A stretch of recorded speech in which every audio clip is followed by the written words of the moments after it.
नमो नमः। सुभाषित इस सीरीज को लेकर हम वापस आपके सामने आए हैं। जैसा कि आप सब जानते हैं, यह सीरीज उन सुभाषितों के नाम है जो सुभाषित हमें रोज की जिंदगी में मार्गदर्शक होते हैं, हमें सही गलत का एहसास कराते हैं और हमें हमारे संस्कृति के और पास लेकर जाते हैं। जैसा आप सबने आज भी थंबनेल में देखा होगा, विषय है महाभारत के सुभाषित और वो ही हम डिस्कस कर रहे हैं। आगे के कुछ एपिसोड्स में भी वो भी हम डिस्कस करेंगे। महाभारत एक बहुत विशाल ग्रंथ है। महर्षि व्यास, जिन्हें कृष्ण द्वैपायन व्यास कहा जाता है, उन्होंने रचा हुआ और साक्षात भगवान श्री गणेश ने लिखा हुआ यह महाभारत अनेक कथा, उपकथा, आख्यान एवं उपदेशों से भरा हुआ है और शायद इसीलिए वह सुभाषितों का भी एक बहुत बड़ा खजाना है और उस खजाने में से चंद मोती आपके सामने प्रस्तुत करने का मेरा इरादा रहेगा। आज हम जब बात कर रहे हैं तो दिन है गुरु पूर्णिमा का। हम गुरु ब्रह्मा गुरु विष्णु गुरुदेवो महेश्वरा कहते हैं, तो हम हमारे जीवन में जो भी शिक्षक आते हैं उनकी बात करते हैं, गुरु आते हैं उनकी बात करते हैं जो हमें ज्ञान देते हैं। लेकिन महाभारत या रामायण जैसे ये बहुत बड़े ग्रंथ जो है वो भी हमारे गुरु हैं। इसका कारण यह है कि वो भी जितना हो सके उतना ज्ञान देने का प्रयास हमें करते हैं, अगर हम वो उसे पढ़ना चाहे तो। अगर हम उस किताब को किताब ही रहने दें और कबर्ड में रखें तो वो गुरु साबित नहीं होंगे।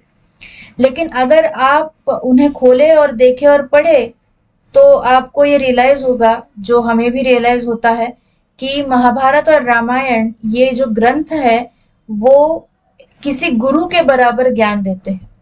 इतना ज्ञान उसमें समाया हुआ है। तो आज पार्श्वभूमि है गुरु पूर्णिमा की। तो महाभारत हमारा मार्गदर्शक कैसा साबित होता है, इस पर आज हम बात करेंगे।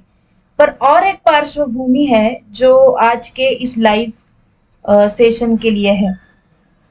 कल महाराष्ट्र की राजनीति में हमने जो होते देखा है, उस पर विचार करते हुए जब मैंने महाभारत के वो सुभाषित में पढ़ रही थी तो मुझे आश्चर्य हुआ कि कई उदाहरणों में महाभारत ने राजकीय नेताओं को भी मार्गदर्शन किया है, क्योंकि राजनीति महाभारत की कथा का अधिष्ठान है।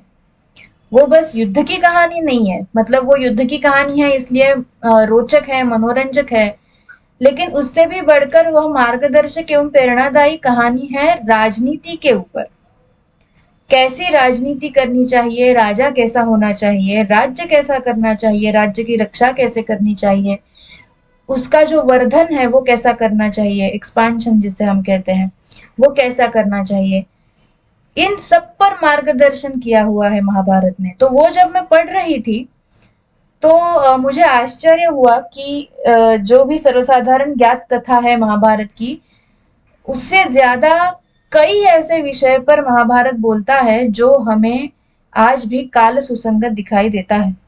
और कल का जो भी घटनाक्रम हमने महाराष्ट्र की राजनीति में देखा, उसके बाद तो मैं श्योर हूं कि ये जो ज्ञान है भारत में सदियों से चलता आ रहा है, ये आज का ज्ञान नहीं है। या ये घटनाक्रम जो हुआ उसमें जो राजनीति खेली गई, उस राजनीति का जो मूल्याधिष्ठान है वो वही है जो महाभारत में दिया गया है।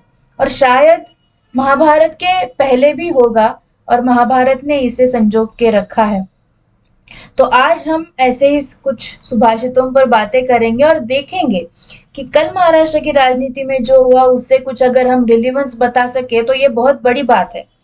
क्योंकि जिस ग्रंथ को हम प्राचीन समझते हैं, उस ग्रंथ से हमारा क्या लेना देना, ऐसा जब हमें लगता है, और उसी ग्रंथ में कहे गए कुछ श्लोक लेकर अगर हम आज की राजनीति पर बात कर सकते हैं तो इससे बड़ा रिलेवेंस क्या होगा। तो आज का मेरा ये प्रयत्न रहेगा कि वो रिलेवेंस आपको समझा दूं जो मुझे पढ़कर समझ में आ गया कल सब देखने के बाद और पढ़ने के बाद। तो उसमें से पहला सुभाषित है, ध्यान से देखिएगा अभी। अथ ये सहिता वृक्षाः संवशः सुप्रतिष्ठिताः ते हि शीघ्रतमान्वातान् सहन्ते न्योन्य संश्रयात्। तो यहाँ ऐसे कहा गया है कि एक वृक्ष जो बड़ा है, बलवान है, भूमि में उसके मूल दृढ़ है तो भी वो बवंडर में, मतलब जो चक्रवात आता है उसमें समूल नष्ट होता है।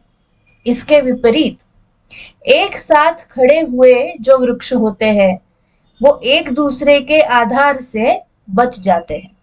यह इस सुभाषित में कहा गया है।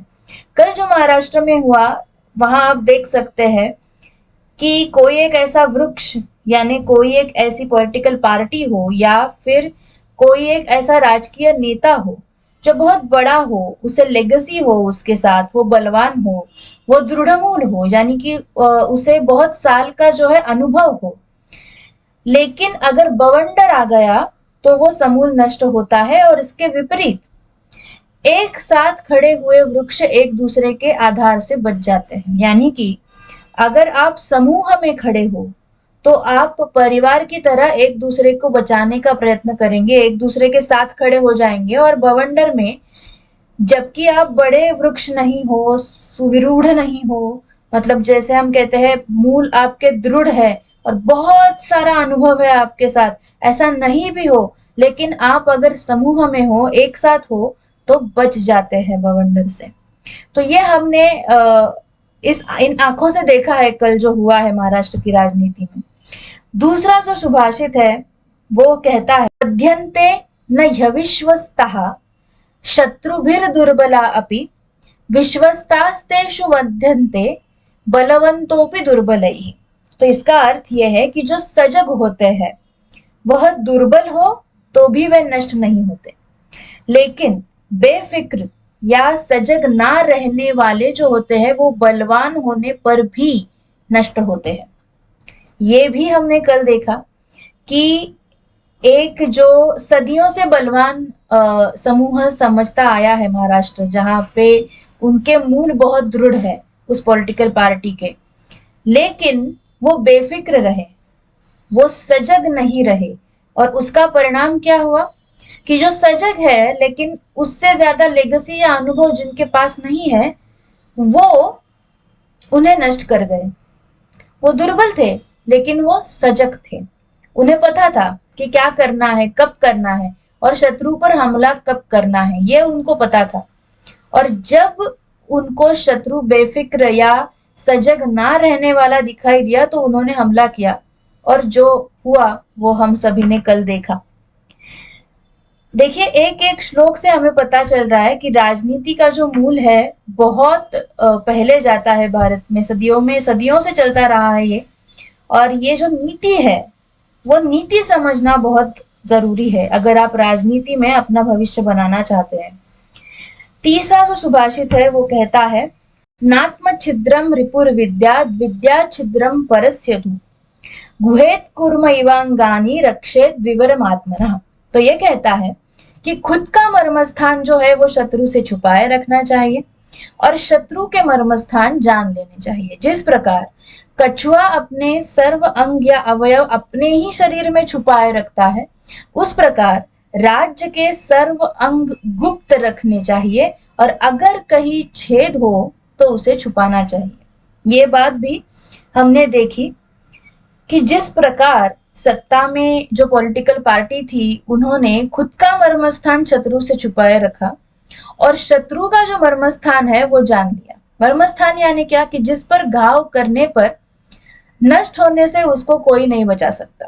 यहाँ पे नष्ट होना मतलब राजनीति की तौर से नष्ट होना। देखिए कि राजनीति में आप परफॉर्मेंस नहीं दे पाएंगे, इस स्थिति में आना मतलब नष्ट होना। तो खुद का मर्मस्थान उन्होंने शत्रु से छुपाए रखा और शत्रु का जो मर्मस्थान है वो जान दिया। जैसे कि एक कछुआ है जो अपने अवयव अपने शरीर में छुपाए रखता है, तो ऊपर उड़ने वाले उसके जो प्रेडेटर है, मतलब वो जो उसे खा जाता है, उन सबको वो पत्थर की तरह नजर आता है क्योंकि वो सब अपने जो अंग अवयव है वो शरीर में छुपाए रखता है। लेकिन उसे पता होता है कि दूसरा कौन कहाँ क्या छुपा रहा है।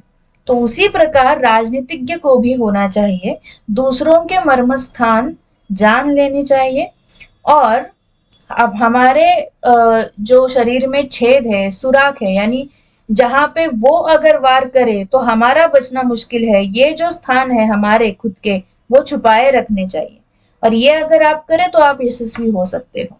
तो ये भी हमने कल देखा कि कैसे दूसरों का जो सजग ना होना है, दूसरों की जो बेफिक्री है, उसका फायदा लेते वक्त अपने शरीर में जो कुछ भी सुराग है या अपने जो मर्म स्थान है वो छुपाए रखे गए और शत्रु के मर्म स्थान पर वार किया गया। तो ये हमें दिखाई दिया कल के महाराष्ट्र की राजनीति में जो घटनाक्रम हुए उसमें। और ये इस तरीके से रिलीवेंस आपके सामने मैं रख रही हूं कि महाभारत में महर्षि व्यास ने कहा था, जो महाभारत, उसमें से यह चंद मोती हमें मिलते हैं, और वो जैसे के वैसे आज अगर हम पढ़े तो हमें उसका एक चित्रण सामने होते हुए दिखाई देता है। वो राजनीति आज भी एप्लीकेबल है, वो अप्लाई करके हमारे राजनीतिज्ञ हमें दिखाते हैं और कहते हैं कि देखो ये राजनीति है भारत की। महाराष्ट्र की भी कल जो हुई, लेकिन भारत में भी कई दफा ऐसे हुआ है। आप अगर इस इन्हीं सुभाषितों को लेकर किसी और राज्य के राजनीतिक समीकरण को देखें तो वहां भी ये हुआ है। तो राजनीति के जो ये मेथडोलॉजी है वो आज भी सेम है। किसने किसको बताई है, या शायद परंपरा ये चेंज होती गई है कि शायद एक राजा ने दूसरे राजा को, किसी तीसरे राजा ने चौथे राजा को बताई हो, लेकिन मेथडोलॉजी सेम है, नीति सेम है, नीति का जो मूल्याधिष्ठित अधिष्ठान है वो सेम है, वो वही है, और वो काल सुसंगत है। जैसा का तैसा उठा के रखिए, अभी भी एप्लीकेबल है। तो ये जब हम पढ़ते हैं तो हमें महाभारत के सुभाषित की जो महत्वता है वो ध्यान में आती है। आज मैंने एक उदाहरण लेकर आपको ये समझाया। हम चाहते हैं कि आप भी ऐसे कोई उदाहरण देखें और महाभारत के इस सुभाषित को अगर वो लागू हो तो आप हमें वो कमेंट्स में बताइएगा। हम कोशिश करते हैं हर वक्त आपके साथ लाइव जुड़ने का, और हमारा यही प्रयास रहता है कि आपके सामने लाइव जुड़े और आपके जो प्रश्न है या आपके जो मत है वो हम रियल टाइम आपसे सुने। तो इसलिए हम चाहते हैं कि अगर आपके सामने ऐसा कोई उदाहरण हो राजनीति का जो इस महाभारत के सुभाषित से बिल्कुल मिलता जुलता है, तो वो हमें कमेंट्स में शेयर कीजिएगा। जहां भी राज्य, किसी भी राज्य से आप हो, वहां अगर आपने ऐसा कुछ देख लिया है, या भारत की जो राष्ट्रीय राजनीति है वहां भी अगर आपने ऐसा कुछ देखा है तो हमें बताइए। इससे जो हमारे प्राचीन ग्रंथ का आज के मतलब वर्तमान में जो रिलेवेंस है वो बढ़ाने में और लोगों के सामने लाने में हमें आसानी होगी। तो हमारी इस बात में मदद कीजिए, हमारा साथ दीजिए। आज इतना ही। महाभारत में आए हुए ऐसे ही सुभाषितों पर हम बात करते रहेंगे, अगले शुक्रवार भी हम बात करेंगे। और तब तक संस्कृत सुभाषितों को अपनी तरफ से खोजे। हमारी संस्कृत फॉर यू की सोशल मीडिया पर हम आए दिन कुछ ना कुछ सुभाषित डालते रहते हैं, उन्हें भी पढ़िए, मुखोद्गत कीजिए और अपने अगली पीढ़ी तक पहुंचाइए। उन्हें समझाइए कि प्राचीन ग्रंथ और संस्कृत और हमारी संस्कृति का महत्व क्या है और उसका रेलेवेंस, काल सुसंगत जो है आज के वर्तमान में वो क्या है। तो हम जितना हो सके अपने स्तर पर भी आप संस्कृत भाषा का प्रचार प्रसार कीजिए, क्योंकि ये जो भाषा है अपने साथ बहुत बड़ा ज्ञान का खजाना ले बैठी है, जिसमें से कुछ मोती आज हमने देखे। तो इस वीडियो को भी लाइक करें, शेयर करें, सब्सक्राइब करें संस्कृत फॉर यू की यूट्यूब चैनल को, और फिर मिलते हैं सुभाषित लाइव में शुक्रवार को। धन्यवाद।